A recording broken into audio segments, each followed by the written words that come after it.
Welcome to Beyond the Bit Quantum Pathways, the podcast where we explore the exciting world of quantum careers.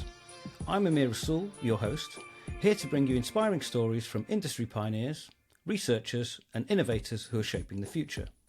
Whether you're a career changer, a curious mind or an aspiring quantum professional, this is your gateway to discovering opportunities in this groundbreaking field. Welcome to our podcast on quantum computing and careers. Today we're thrilled to have with us Amro Imam. Amro is currently working as an academic programming and partnerships resident at SandboxAQ. Originally from Egypt, Amro has lived in the UAE and now in New York, but more on that later. Amro represents a new generation of quantum researchers who are not just studying the technology, but actively shaping its future. His motto, "A life not lived for others is not one worth living," reflects his commitment to making meaningful contributions to society and science. We're excited to dive into Amro's insights into quantum, so without further ado, let's welcome Amro Imam to the podcast. So welcome, Amro. Thanks for joining me on the podcast. I hope you're doing well. Thank you. Thank you very much for having me. It's a pleasure, Amir. Yeah, it's been a while since we caught up, but I think, as per the introduction, your role at Sandbox is going to be critical to helping grow the quantum community, and it'd be great to get your insights on this. So what I want to do is just basically try and learn a little bit more about you, about the role, so our listeners can understand what kind of things are out there.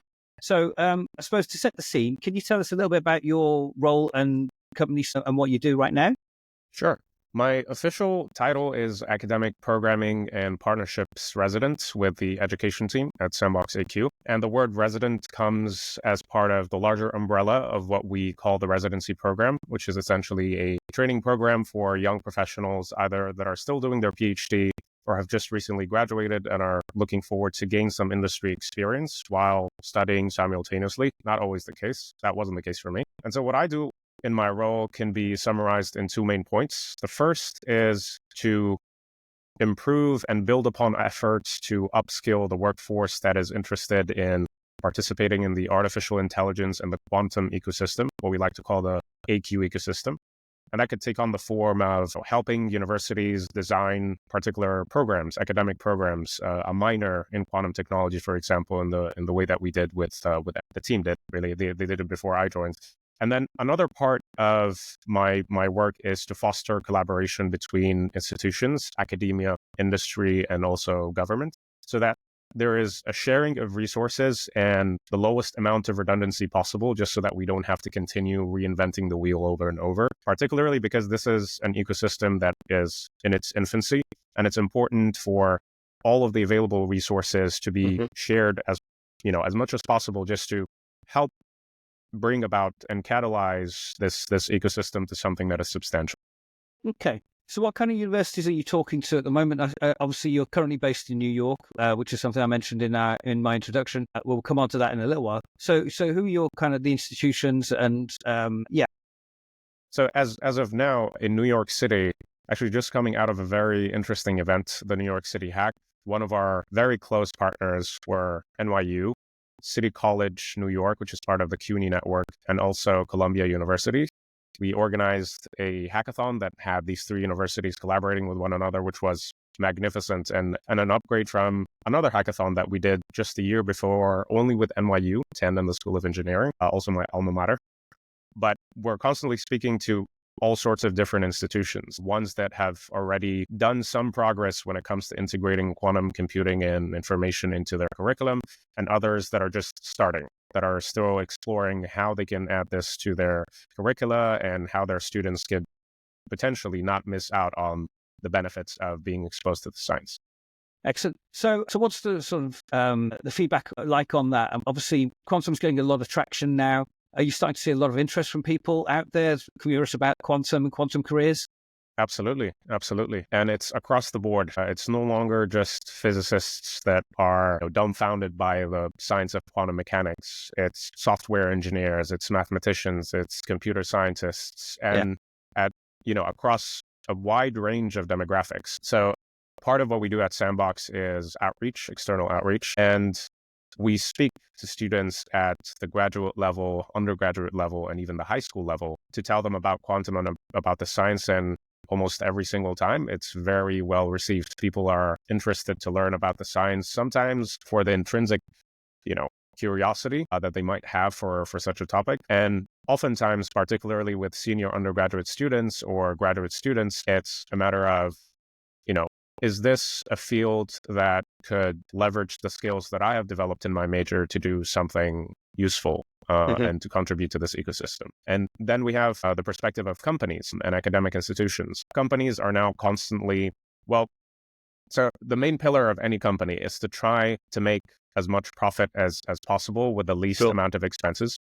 And with quantum computing, there are a lot of avenues that are still being explored. Some have already been theoretically proven to, that they will become extremely useful to a particular set of companies and a particular set of industries, particularly in, computational chemistry, pharmaceuticals, but other institutions such as financial institutions, they're very much interested in exploring the ways that quantum algorithms and quantum computing could play in tandem with whatever technologies that they are already using and utilizing as of now, to see if they can increase that ratio of profit to expense a bit more. Everybody's trying to get ahead of the game. And it's a very interesting time as of now, because even though we have constant developments when it comes to the capacity and the capability of these quantum processors, we are still a bit far from having a viable quantum processor that can do substantial things for companies. Sure. So real life examples are still probably not quite there, but there's enough on the horizon for people to get involved. Precisely. It's obviously, we've seen the likes of JP Morgan, HSBC, Standard Chartered, just to name a few of the financial institutions who I've seen have been building their quantum capability. Absolutely. If I may add, you'd be surprised that these financial institutions also got involved at the hackathon level at universities, which is very interesting because, they're looking not just for the potential of quantum computing and how it could help benefit their products. They have entire quantum focused teams, but they're also looking for young talents that could help them bring about these products that will also bring them ahead of the game compared to their competitors. So we had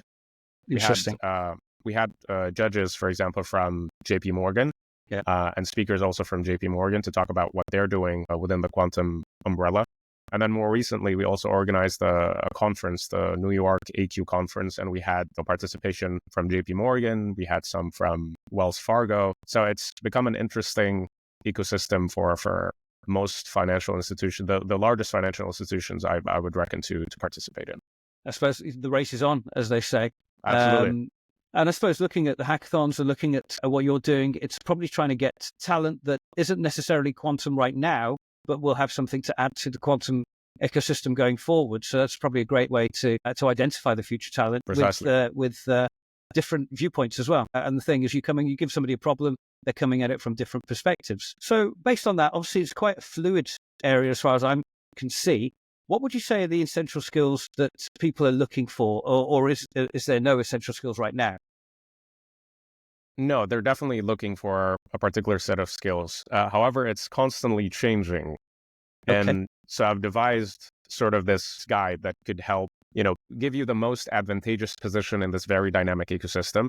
Amazing. To prime you in a position that could give you an edge when you're applying to internships or jobs as an undergraduate or even a graduate student. So I like to kind of dissect them into 3 tiers. Okay. The first tier, and that would be like the bare minimum, is to have good communication and teamwork skills. So people will often categorize that as a soft skill. I'm not a fan of that categorization because it kind of downplays its importance. And communication is not just a matter, and being able to work in a team, it's not just a matter of you being, it always helps to also have a background of different systems, because when it comes time to benchmark how your system is working or how your algorithm is functioning on this particular backend, it would also be helpful to learn how the other systems work so that you're able to speak and understand fundamentally what's happening there. And then the last thing, I know this is somewhat a bit high of a standard, but it's becoming quickly very competitive. Okay. A last thing that could be added to this tier is an example of a recreated project that you have done yourself. And the reason that I emphasize recreated is because I know at this stage it might be it will be very difficult to choose a particular problem out of the blue and apply some form of quantum algorithm to it to try and solve it or try to optimize that solution. So pick a problem that has been targeted online, and there are there's no shortage of these toy problems online that you can target. Okay. Many of them you will find in those online courses or even in the guidebooks for the different quantum programming packages that you're learning. So recreate one of those projects just to give yourself the confidence and the familiarity of translating a real world problem into a quantum computer through a quantum algorithm. And that's more on the software side. And most of my advice, unfortunately, will be a bit biased towards the software and the algorithm side of things, because that's what most people are doing, particularly at an academic level. But, there's also a lot to be said about the hardware side of things and the different processors and how to bring them about in a physical sense. At tier 3, and I'll try to be as brief as possible with this. So you've learned a bit here and there of those different quantum programming libraries. An upgrade of that is to have familiarity with SDKs that support conversion between those different programming languages. And what that allows you to do is to seamlessly convert a quantum circuit that you've built in Qiskit to another form in Cirq, for instance. Okay. And for whatever reason that may be useful, it's an important skill to have. And also, if the company that you end up in is collaborating with a different company and they happen to be using Cirq and you're more familiar with Qiskit, it also is helpful to have an understanding of how to use these SDK tools so that you're not restricted to them. Examples of those are QBraid, which is a very close partner and collaborator of ours at SandboxAQ, Tangelo, which is an open source SDK also that kind of focuses on chemistry workflows, more particularly computational chemistry. And then you also have StrangeWorks. And then the third or the last point within tier 3 is now to actually attempt applying one of those quantum algorithms to a real world problem yourself that has, someone that's fun to work with. No, it's an essential and crucial cornerstone of any efficient team that's trying to make something substantial work. So perhaps it wasn't that case in the past, but it certainly is now. Another component of tier 1, I would say, for students is Python. Basic familiarity with Python, because that opens up doors to so many things that we'll also speak about in tier 2. Python is an essential skill, not just for quantum, just period. Python is great to learn. And it would also be great within that tier to have gone through a single book that is very fundamental level, Intro to Quantum Computing and Information, or the equivalent in an online course. And some of these are very beautifully designed and are perfect for people that are just starting out. So make sure to leverage those resources, and many of them, if not most, are free and available online. So that would be tier 1. I could discuss the second and third tier if we have by all means, please do. Sure.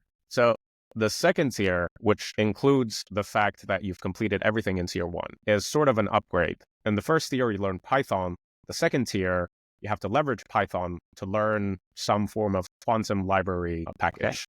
And, there are a plethora of them. And when you're just starting, it could be a bit intimidating as to choosing which one you're supposed to learn. So if you're just starting now, I would highly recommend that you learn at least 4. And this is not a necessity, but it will certainly give you an edge. So Qiskit is a very popular one, but don't restrict yourself to that. Cirq is also a pretty nice one, Penny Lane and Brackets. So just make sure that you're opening up your horizons so that you're not restricted to a particular type of skill, depending on what you want to end up doing. Because each of those are very useful for some form of process or quantum algorithm that you would like to run.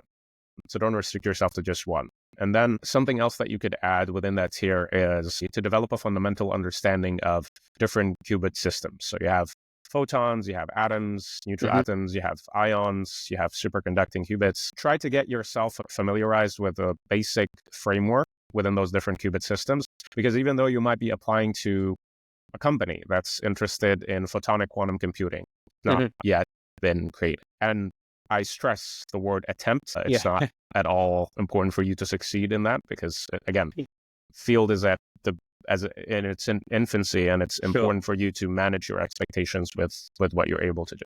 But just going through that process, I think, will be substantially useful to you.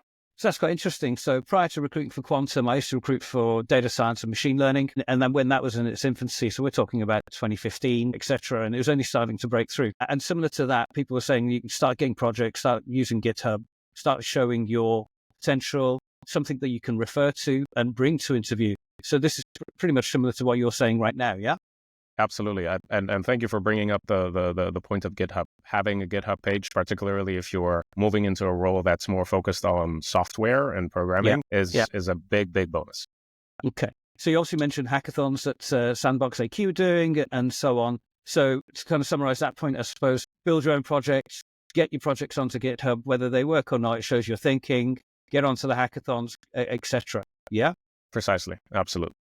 Interesting. So for listeners, a lot of the time people go, they want they want quantum computing PhDs, etc., or quantum physics. I think now people are starting to look at other backgrounds, which you've kind of alluded to. What would you say to somebody who's considering potentially MSc, considering PhD? Is it 100% necessary right now, or do you think they can now create a career from the MSc forward?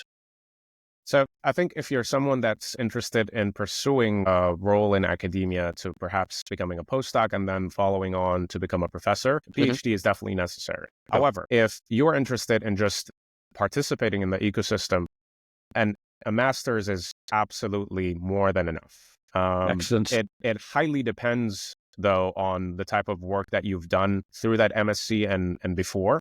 And I think one point to give you more confidence as to why a PhD is not necessary, the question then becomes, why are institutions such as Columbia, why have they invested in creating an MSc program in quantum? Exactly.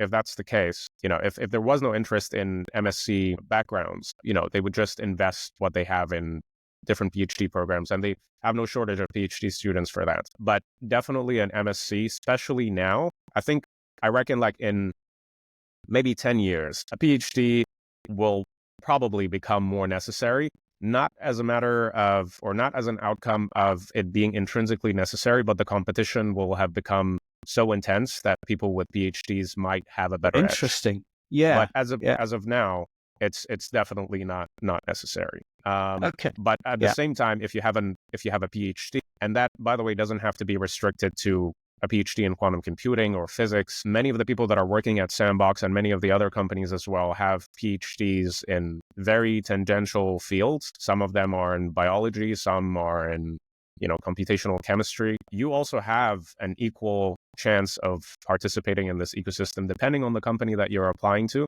and depending on their outlook and what they're looking for. Okay, interesting. Because I know, as this is all about careers and quantum pathways, people have approached me saying, and this is a reality of life, they're saying, look, PhDs cost money. We don't necessarily have the money to be able to do that. There's a certain amount of, you've got to pay for your living, the courses, etc. And there's a time frame involved. And they're like, look, I'd love to get involved, but there are certain realities in life that I can't afford to do that. So I think it's very promising that you're saying that, MSCs are being looked at. But then obviously, once again, it's the extracurricular to show that you've got to desire, I suppose, is what you were talking about previously.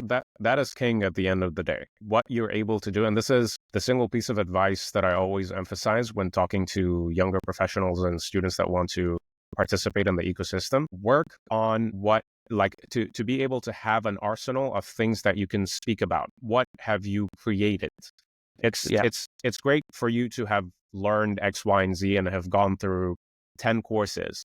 But if you're applying for a company, at the end of the day, what they're interested in is, what can you do for us? And if you have a track record of doing, that makes you a much more attractive candidate to them. So focus on the fundamentals. Don't ever neglect that.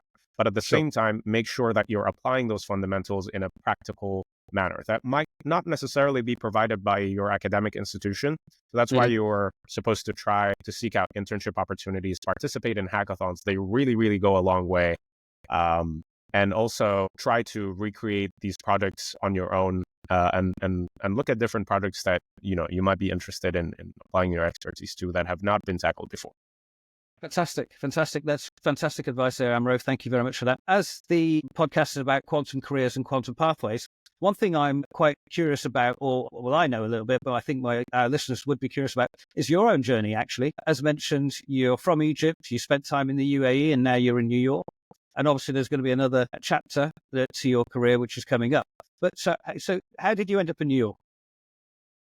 Yeah, it's a very interesting story, I would reckon. So yeah, born in Egypt, lived in the UAE for 2 decades, Abu Dhabi, capital city, and then Al Ain for my undergraduate at the United Arab Emirates University, where I initially started by thinking I was interested in doing a degree in petroleum engineering, particularly, or probably because my father worked in the field of oil and gas. And then during my tenure there at the university, I realized that science is quite interesting. And then I got to explore more of it beyond what we were taught in school, which in hindsight, unfortunately, was not at all representative of truly what the essence of science is.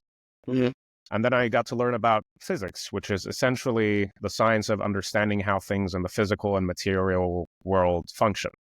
And that to me was absolutely fascinating. After a lot of struggle with some societal norms, I finally took the decision to take a degree in physics. And it was a general major, not specialized.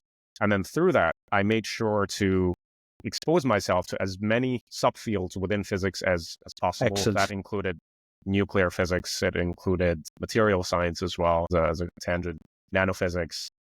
And then I graduated. Well, before graduating, because this, just to not mix up the timeline, in the final year, there's a scholarship program that was created by the president of the UAE, Sheikh Mohammed bin Zayed, that kind of selects, I think, about 24 scholars from the 3 different federal universities in the UAE. The United Arab Emirates University was one of them. And they take them through a year-long course of, a year-long program of courses teaching critical thinking, public speaking, leadership. They meet with ministers, ambassadors, and policy leaders and whatnot. And then at the end of the program, if you're successful, you receive a full scholarship to pursue graduate studies at NYU in New York. Oh, wow. Yeah. And so that was happening in parallel with that last year of my undergrads. And then COVID hit. So I graduated May 2020, prime COVID.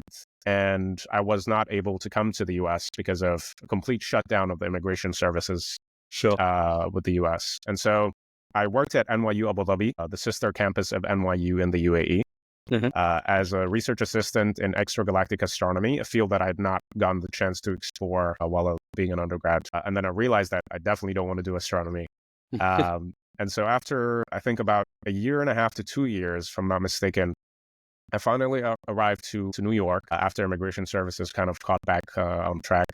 And my program was applied physics, which sounded like a natural continuation of what I was doing before. And I was always fond of quantum mechanics and linear algebra in particular. And so I wanted to explore further what work and research within the quantum field would look like. And so I joined the Center for Quantum Information Physics with Professor Javad Shabani at NYU in Washington Square Park.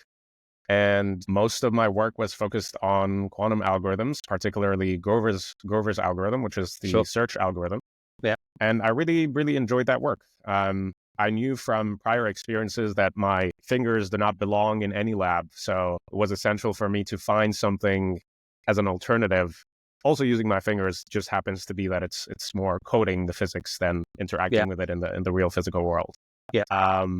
And yeah, after the end of my program, or towards the end of my program, we get a visit from representatives at SandboxAQ for our weekly seminar. They tell us about what they're working on. The speaker, Mariana Bonanome, the head of external education at the time, happened to talk about Grover's algorithm. And at the end of her talk, I had at least 10 questions. And so I got to interact with her and also one of the residents who's now a very close friend, Dr. Constantine van der Poel. And I got to learn what they're doing at SandboxAQ, particularly with the education team. And everything else is history. After graduating, Mariana reached out with a position and I joined the team, and we've been doing amazing things together ever since. Excellent. So an interesting point which people have spoken to me about, and the reason why I wanted to talk to you about moving from Egypt to the UAE to the US is people are saying, can you move countries? How hard is it? Is it an option? And so on. Because, the quantum's been pursued in lots of different countries, lots of different ways, but people are interested in moving abroad. And that's why I wanted to kind of touch on that. Yeah. What are your thoughts on that? It's quite difficult. I'm probably not the best person to give advice on this because the way that I was able to transition between these two different countries, the first time when I was 4 years old was through my parents, and Of they are course. the ones that struggled. And Yeah. then the second time was also a byproduct of a scholarship that I received. So, depending on where you're coming from in the world, you might face immigration issues Sure. and difficulties, going into these different countries. And also there is a big, important problem to talk about, which is the financial barrier. So as an international student, you generally end up paying maybe 3 or 4 times that of a Of domestic course. student. Yeah. Yeah. And so these are all things to be taken into consideration. Is it worth it? That is a highly subjective, Of course. the answer to Yeah. that question is highly subjective depending on Yeah. your situation and where that will make you end up.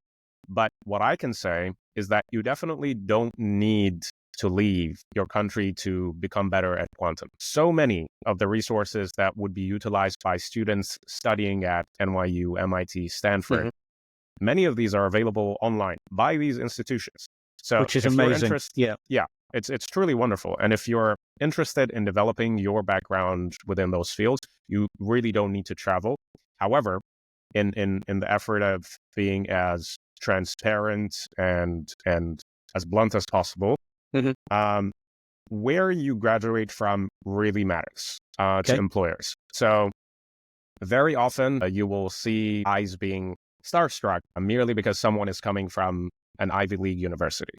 So if you're someone that's interested in working with a company that's a pioneer in the field or one of the big names in the field of quantum computing, you could face some bias against yourself, even though you're extremely competent, but you have not graduated from that university. So there is value, depending on whether you find that it's worth it to participate in such a thing, to becoming a student at one of these big name universities, because that does come a long way. With employers here, if we're talking about the US, for example, I'm not sure what the situation is in the UK. Amir, perhaps you can give us some insight on that. But it will also matter in your home country. I know that's the case for the UAE and Egypt. Having a big name on your resume from a large academic institution helps a lot.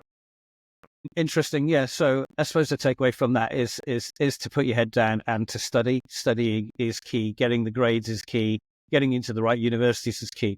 So from the UK perspective, it's similar. And I think it's to do, it's funnily enough, I'm going to relate this to sort of medicine, for want of a better example. And I think it's about aptitudes. They look at doctors coming from certain universities have instantly got a certain level of understanding or respect, which is known in the industry. And I think it's probably similar to quantum. I think the interesting thing is, which I've seen in the US and the UK now, especially in the UK, is that there's a lot of money now going into universities. There are a lot more courses are coming up for students. So that's just going to open the doors more and more, which is great.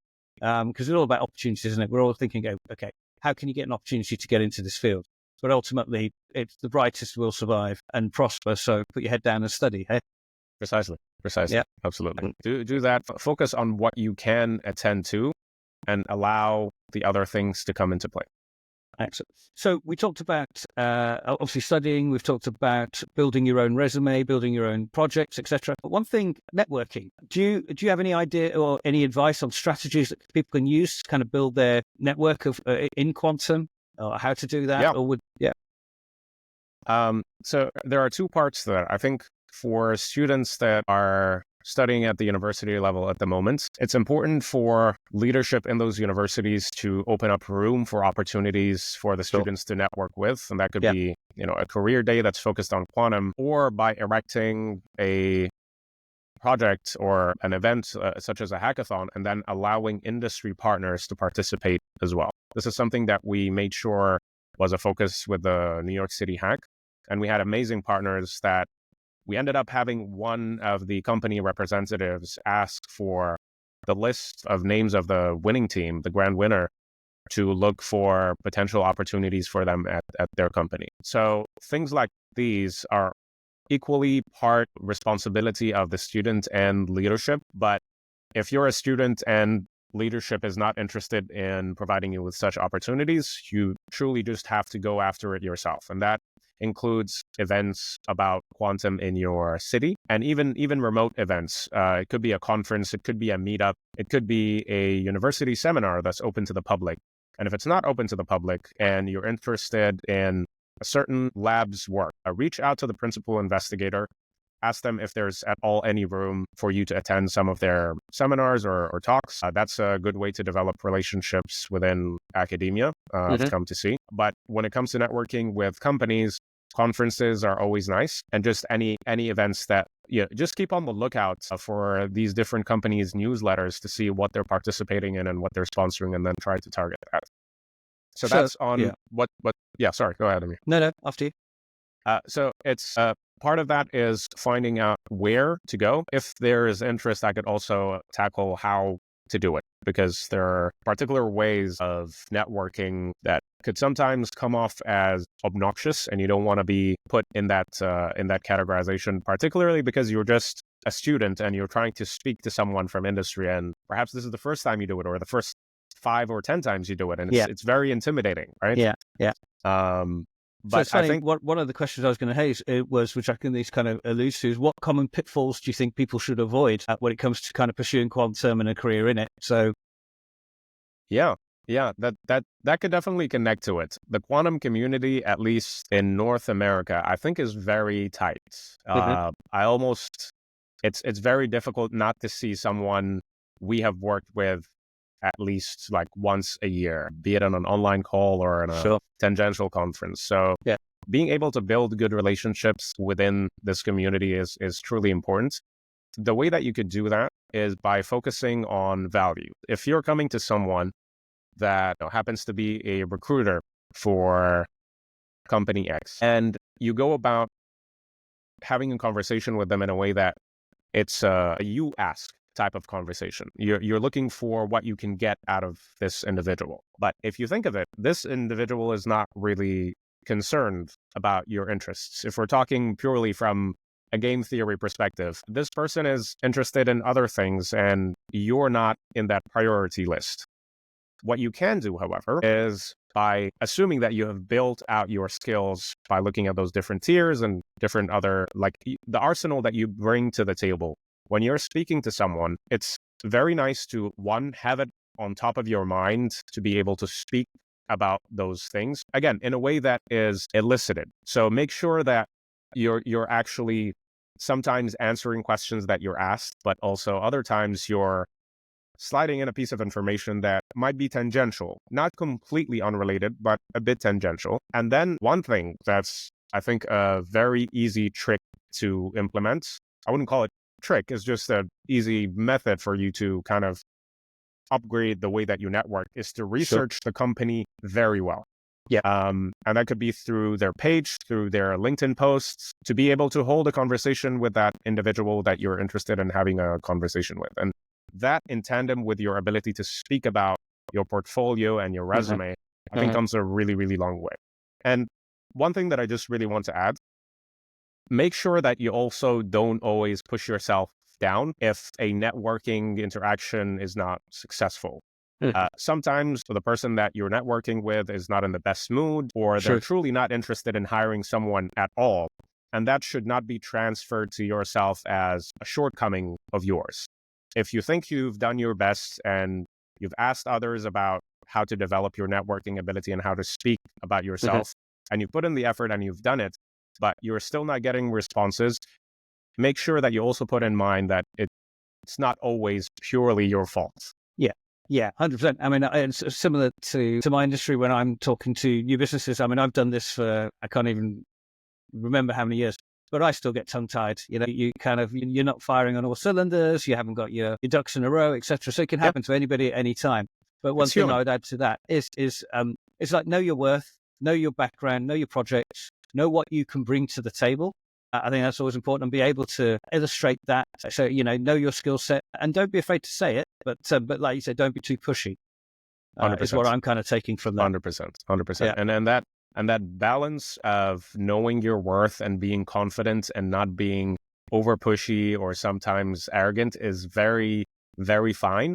But for me, if you had to choose one or the other, you should choose the one where you're able to speak about yourself, because nobody has the time to look you up and do the research on who you are as an individual and what you've achieved.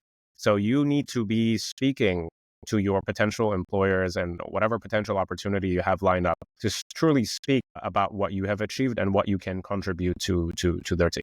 Exactly. And one thing I always say, and it's been regardless of whether it's quantum, it's whatever industry, know your audience, know the company, and this has happened to me. Why do you want to work for them?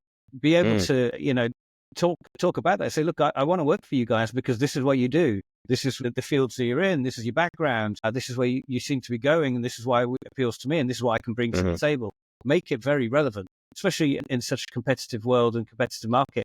You need to show that you've done your research and you want to work for them. It's not just, especially in this LinkedIn easy apply model that we're in now. You click a button, you send a CV off, etc. No, it's actually be focused, be disciplined, and get that across. That works wonders. I think you hit it right on the nail. Yeah, excellent. So what excites you going forward with regards to quantum in the next few years? Obviously, the thing with this industry is that obviously there's news today, and there's going to be news tomorrow. Things changing so rapidly.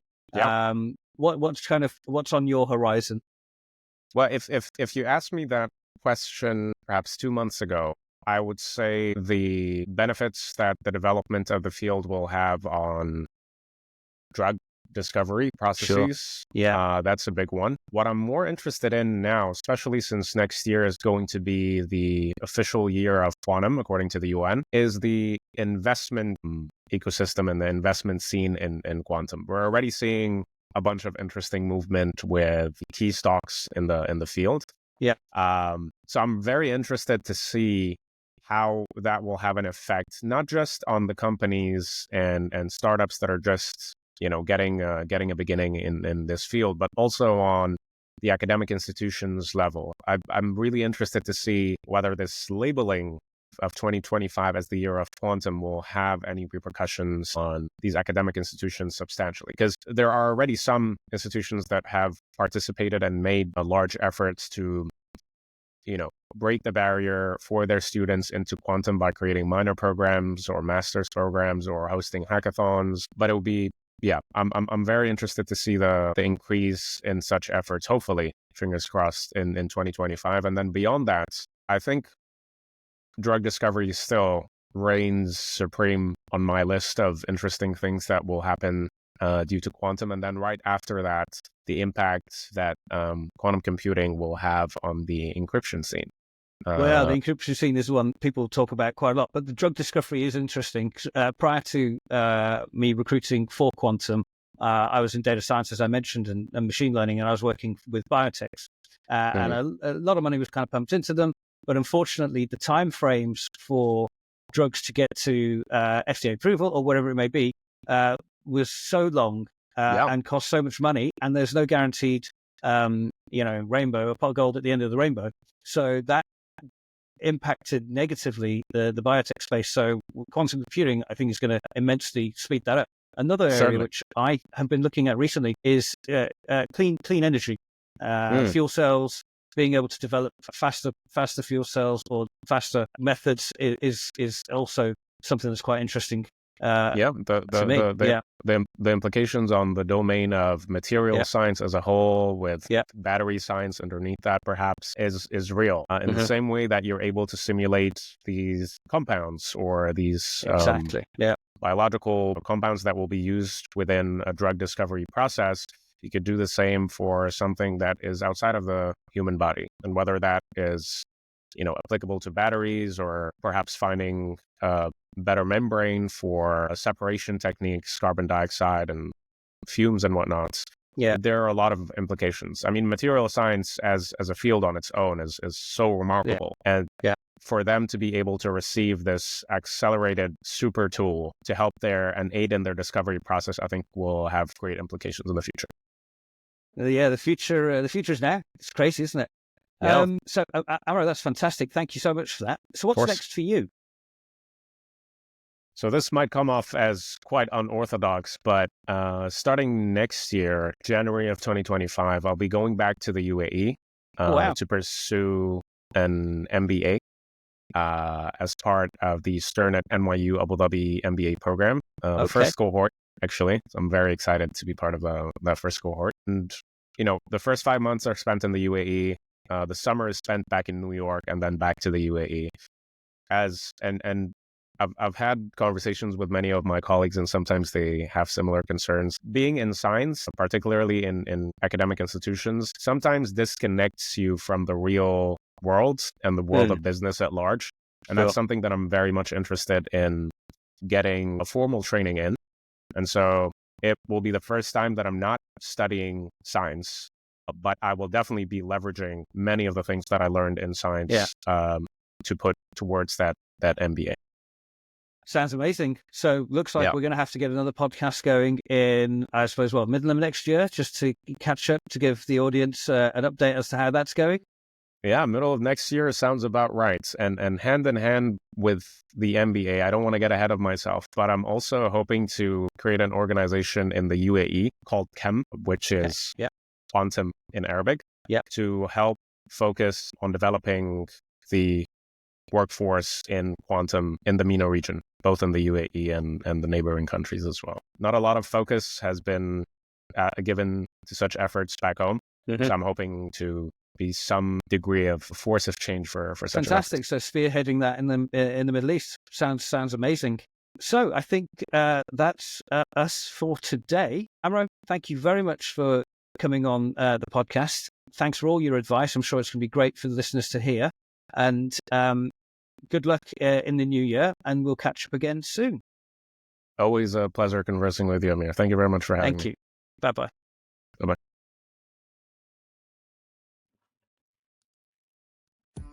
And that's a wrap on today's Quantum Adventure. We hope you enjoyed the show.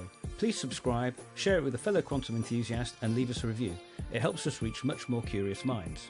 If you have any questions or feedback, please reach out at beyondthebit.quantum@gmail.com.